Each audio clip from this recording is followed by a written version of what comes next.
تو میرے آقا صلی اللہ علیہ وسلم نے ارشاد فرمایا کہ میں چاہتا ہوں کہ میرا دفتر جب بند ہو تب بھی میں روزے سے رہوں، اور میرا دفتر جب کھلے تب بھی میں روزے سے رہوں۔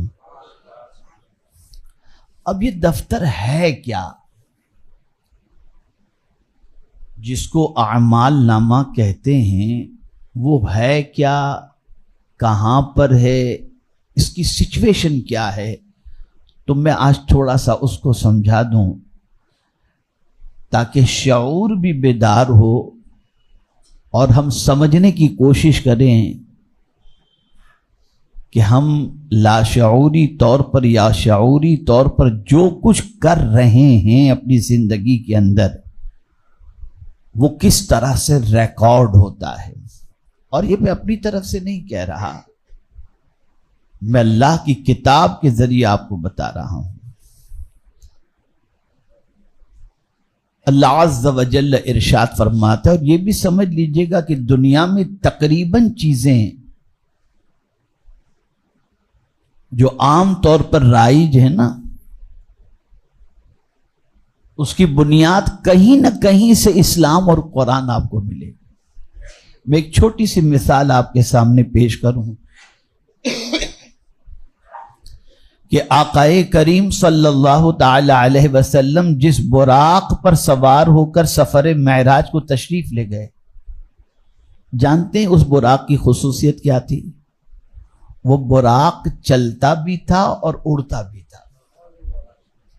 اسی کو بنیاد بنا کر آج ایسی گاڑیاں آ رہی ہیں جو چلتی بھی ہیں اور اڑتی بھی ہیں۔ یہ سب بنیاد اسلام سے۔ اور ابھی جو چیز میں آپ کے سامنے پیش کروں گا آیت کریمہ کی روشنی میں، اس سے انشاءاللہ آپ خود محسوس کریں گے۔ یہ سورہ بنی اسرائیل یعنی 15ویں پارے کی 14ویں آیت ہے۔ اللہ ارشاد فرماتا ہے وَكُلَّ إِنسَانٍ أَلْزَمْنَاهُ طَائِرُهُ فِي عُنُقِهِ وَنُخْرِجُ لَهُ يَوْمَ الْقِيَامَةِ كِتَابًا يَلْقَاهُ مَنشُورًا۔ اب یہ کتاب کیا ہو رہی، کہاں ہے یہ اعمال نامہ، کہاں ہے، کس طریقے سے اس کے اندر اللہ عز و جل ساری چیزوں کو درج کرواتا ہے؟ تو سنیے، اور ہر انسان کی قسمت ہم نے اس کے گلے سے لگا دی ہے، اور اس کے لیے قیامت کے دن ایک نوشتہ نکالیں گے جسے کھلا ہوا پائے گا، یعنی نوشتے کے معنی لکھا ہوا۔ تو ہمارا اعمال نامہ ہمارے گلے کے اندر ہے، اور جس طرح ایک کتاب لکھنے والا کتاب لکھتا ہے تو ایک صفحہ لکھا پھر اس صفحے کو الٹ دیا تو اس میں وہی چیز موجود ہوتی ہے جو اس نے لکھا ہے، کسی اور نے نہیں۔ ہماری زندگی کی کتاب الٹتی جا رہی ہے، ہم روز نیا صفحہ لکھ رہے ہیں، روز نیا صفحہ لکھ رہے ہیں۔ ایک دن ہماری زندگی کا آخری صفحہ ہم لکھیں گے اور پھر ہماری کتاب بھی بند ہو جائے گی اور ہم بھی اس دنیا سے چلے جائیں گے۔ اب یہ ریکارڈ ہمارا اللہ کے پاس ہے، لیکن ہے کہاں؟ اور یہ ریکارڈ اللہ نکالے گا کہاں سے؟ تو قرآن کہتا ہے وَكُلَّ إِنسَانٍ أَلْزَمْنَاهُ طَائِرُهُ فِي عُنُقِهِ، اور ہر انسان کی قسمت ہم نے اس کے گلے سے لگا دی ہے۔ یعنی وہ کیا کر رہا ہے، وہ نیک بخت ہے کہ بدبخت ہے، سعید ہے یا شقی ہے، یہ سب کچھ اس کے نام اعمال کی پوزیشن یہ ہے کہ یہ گلے کے اندر لٹکا دیا گیا۔ اب یہاں میں آپ کو بتاؤں، میڈل ہاتھ میں نہیں دیے جاتے، گلے میں لٹکائے جاتے ہیں۔ آپ دیکھ لیجئے، اور گلے میں پڑے ہوئے میڈل سے ہی آدمی پہچان جاتا ہے اس کو سلور کا ملا، اس کو کانسے کا ملا، اس کو گولڈ ملا، لیکن یہ لٹکایا جاتا ہے گلے کے اندر۔ آئی کارڈ کو بھی اگر آپ دیکھیں تو یہ بھی گلے ہی میں لٹکایا جاتا ہے، اس سے پتہ چلتا ہے یہ ہے کون۔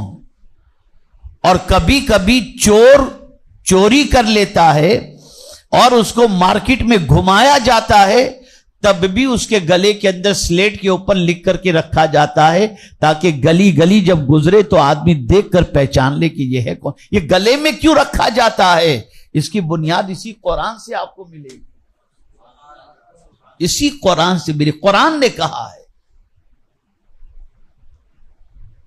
اور میرے پیارے آقا صلی اللہ تعالی علیہ وسلم کے پیارے دیوانوں، اب یہ نوشتہ، یہ ہمارا اعمال نامہ جو ہمارے گلے سے لٹکا ہوا ہے، ہم جو کچھ کر رہے ہیں لکھا جا رہا ہے، اور کوئی اور نہیں.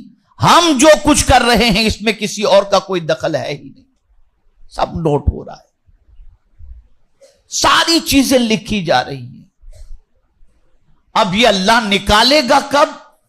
یہ جو ابھی اعمال نامے کے حوالے سے کل بات ہوئی، آج بات ہوئی، تو ذرا سنیے اللہ کیا فرماتے ہیں. وَنُخْرِجُ لَهُ يَوْمَ الْقِيَامَةِ كِتَابًا يَلْقَاهُ مَنشُورًا. اب یہ منشور سے سمجھیے آپ. اللہ فرماتا ہے قیامت کے دن ایک نوشتہ نکالیں گے جسے کھلا ہوا پائے گا. یہ اعمال نامے کو اللہ گلے سے نکالے گا، اور یہ جب گلے سے یہ اعمال نامہ نکلے گا تو قیامت کے دن یہ کھلا ہوا ہوگا، ایک دم کلین ساری چیزیں. اب آدمی سوچے گا کہ میرے اتنے زندگی کے اعمال نامے کو اگر گلے میں لٹکایا جائے تو کیسے ہوگا؟ کیا آج آئی پیڈ کے اندر ہزاروں کتابیں محفوظ نہیں ہو رہی ہیں؟ آپ مجھے بتائیے.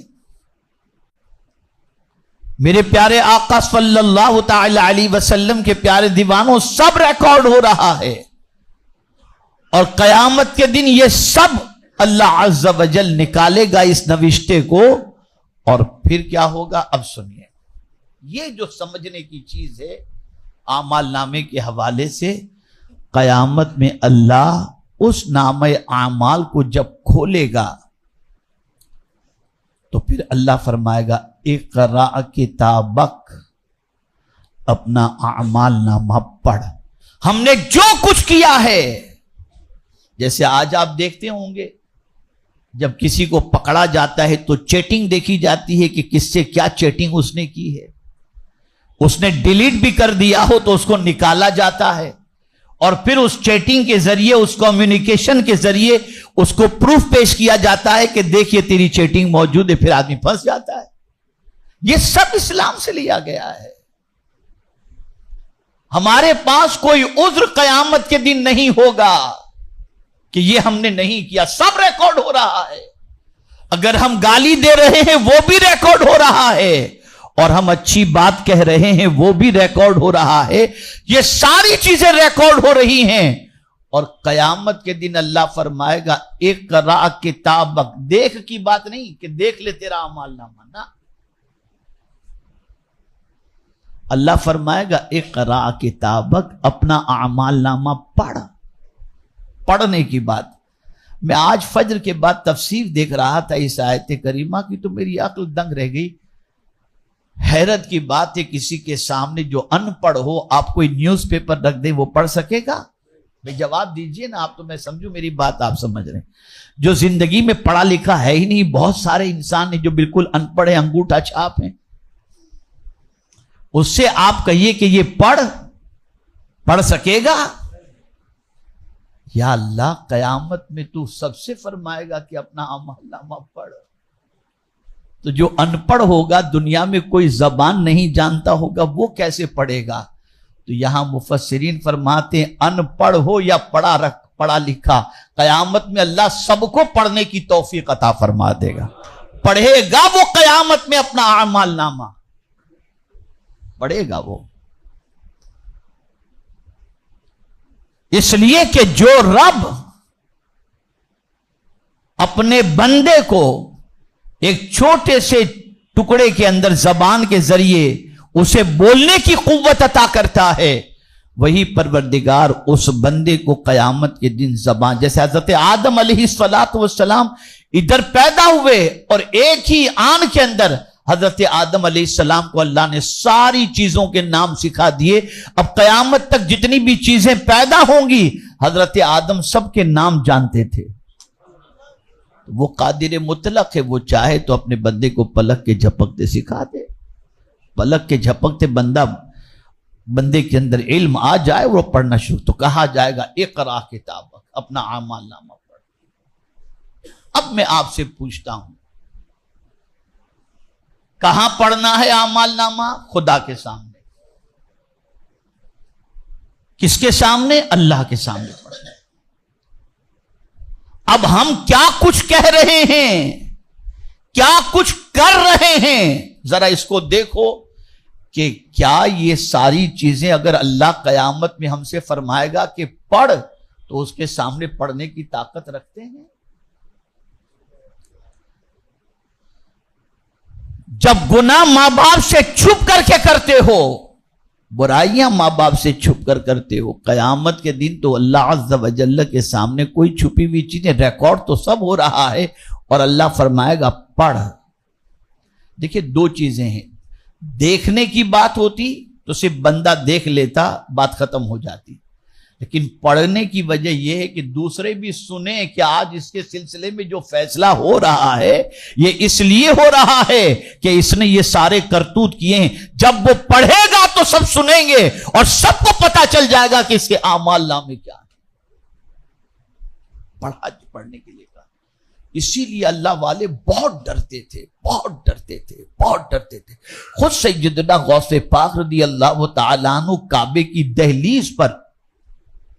کی دہلیز پر سر رکھ کر کے روتے تھے، اے اللہ عبد القادر کے گناہوں کو معاف فرما دے، اور اگر عبد القادر کے گناہ معافی کے قابل نہ ہو تو قیامت کے دن اسے نابینا اٹھانا تاکہ تیرے نیک بندوں کو دیکھ کر وہ شرمندہ نہ ہو جائے.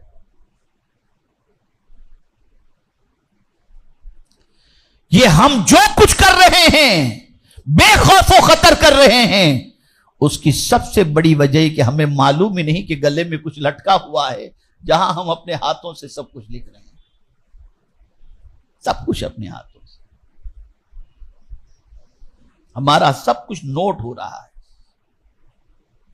ایک ایک چیز ریکارڈ ہو رہی ہے. تو قیامت کے دن اللہ فرمائے گا اقرا کتابک، اپنا اعمال نامہ پڑھ. اور واللہ میں آپ کو کہتا ہوں آج کا انسان جتنا قیامت کے دن سے لاپرواہ ہو چکا ہے، میں نے اتنا لاپرواہ تو کسی کو نہیں دیکھا. اس طرح سے دنیا کے اندر گناہ کر رہا ہے کہ وہ یہ سمجھتا ہے کیا فرق پڑتا ہے یار، موج مستی کرو، دیکھا جائے گا. ارے کیا دیکھا جائے گا؟ وہ صدیق اکبر رضی اللہ تعالیٰ عنہ جن کو سرکار نے یار غار بھی بنایا اور یار مزار بھی بنایا، جن کی شان میں اللہ کی آیتیں نازل ہوئیں، وہ جب قیامت کا تصور کرتے ہیں تو کہتے ہیں کہ اگر قیامت میں اللہ نے فرمایا میں نے سب کو بخش دیا سوائے ایک کے، تو ڈرتا ہوں کہ کہیں وہ ایک میں ہی نہ ہوں. جن کو جنت کی بشارت مل گئی تھی وہ اتنا ڈرتے تھے، اور ہمارا حال کیا ہے؟ الیاذ باللہ، اتنا برا حال اور اتنی زوال پذیر قوم اور گناہوں کے اندر اس طرح سے شوق میں ڈوبی ہوئی قوم شاید ہی کبھی نظر آئی ہو. یہ سب کچھ ریکارڈ ہو رہا ہے، جو کچھ کر رہے ہیں کیمرے سے چھپ کر کریں، ماں باپ سے چھپ کر کریں یا کسی سے چھپ کر کریں، نوشتہ تو موجود ہے، سب کچھ لکھا جا رہا ہے. اور پھر اللہ اکبر، میرے رب نے جو آگے فرمایا یہاں تک اکتفا نہیں فرمایا. اقرا کتابک، اپنا اعمال نامہ پڑھ. کفا بنفسک الیوم علیک حسیبا، آج تو خود ہی اپنا حساب کرنے کو بہت ہے. آج کوئی تیرا حساب لے یا نہ لے، تو خود ہی اپنا حساب کرنے کو بہت ہے کہ اب تو دیکھ لے کہ تو نے دنیا میں کیا کیا تھا، لے اپنا حساب. اسی لیے حضرت فاروق اعظم رضی اللہ تعالیٰ عنہ فرماتے ہیں اللہ قیامت میں حساب لے، اس سے پہلے تم خود اپنا حساب لے لو کہ تم کیا کر رہے ہو، اپنا حساب لو. اور خدا کی قسم وہ حساب اگر لے تو کوئی بچ نہیں سکتا، کوئی بچ نہیں سکتا. اور اسی لیے اس کے حساب لینے کے حوالے سے فرمایا وَهُوَ أَسْرَعُ الْحَاسِبِينَ، وہ بہت جلد حساب لینے والا ہے. یہاں تک کہ قیامت کا ایک دن پورا ہونا تو بہت دور کی بات ہے مخلوق کے حساب کے لیے. ابھی قیامت کا آدھا دن بھی ختم نہیں ہوا ہوگا اور ساری مخلوق کا اللہ حساب لے لے گا، ساری مخلوق. اور ایک ذرے کے برابر بھی کوئی چیز مس نہیں ہوگی، ذرے کے برابر. قرآن مقدس میں ذرے کے برابر. آج جو لوگ نیکی کو ہلکا سمجھتے ہیں وہ بہت خسارے کے اندر ہیں، بہت خسارے کے اندر ہیں، بہت گھاٹے کے اندر ہیں.